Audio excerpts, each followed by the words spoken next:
Emerging Artist Exposed, a film series focused on emerging local artists from the Cincinnati and Northern Kentucky area. Brought to you by ICAI.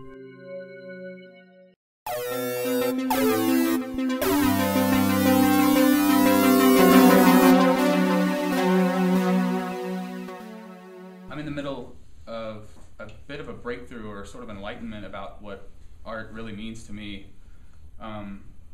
I think my recent past artwork deals a lot with what you would call like distortion, social distortion we have with realities that we deal with on a daily basis. And I started to realize that, you know, if I put something negative out there, you know, negativity begats negativity. And creating a sort of positive atmosphere requires the artist's attention, you know, and you have to really focus in on what is it that forces an environment to become positive. And you sort of have to fuel that notion and give that out, not only to the people, but to yourself, so you can help yourself grow and honestly help people as a whole to grow. You're just kind of driven by something, you're driven to seek or driven to find out or observe or change or do something to make your environment what you wish it to be in even the most subtle way. So creating this work for me is kind of like almost like meditation. I'm kind of reflecting upon what I think the world to be, and not only that, but how I can go about changing it or making a change in myself. I work mostly in 2 dimensions, or at least that's how I was brought up to work. So you'll see a lot of my work, it'll be printmaking, but for me it's not necessarily like what I'm printing on as it is like what I'm printing. I think a big quote, I can't remember the full quote, but it was from Picasso, and he had said something to the extent of he could create art even if he had no limbs and was in a prison cell. He could still do it with his tongue on the floor, and it doesn't really matter how you do it as long as you're sort of experiencing yourself as a growing individual and ultimately helping other people to grow as individuals as well.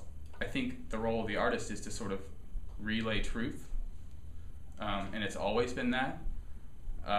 So in a decaying society, you'll see decay. In a society up and coming, you'll see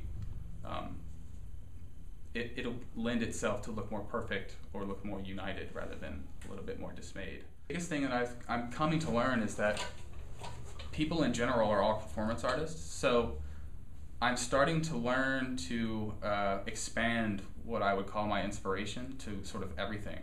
From my mom to my brother, all these people have great influences on my my subconscious and my conscious awareness. So it's not only people like Picasso and, you know, Michelangelo and these people that would label themselves as artists. Even if you're making somebody laugh, I think that's an artistic act.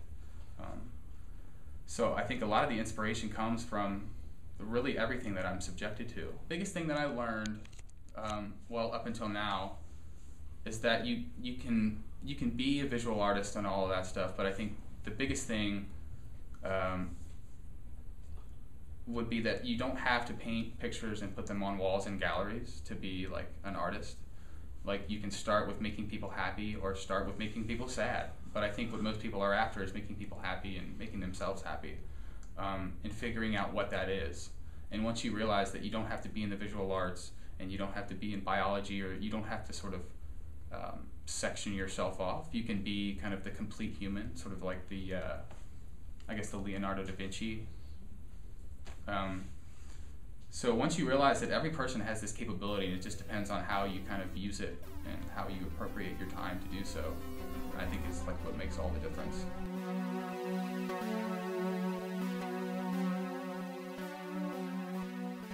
Brought to you by ICAI.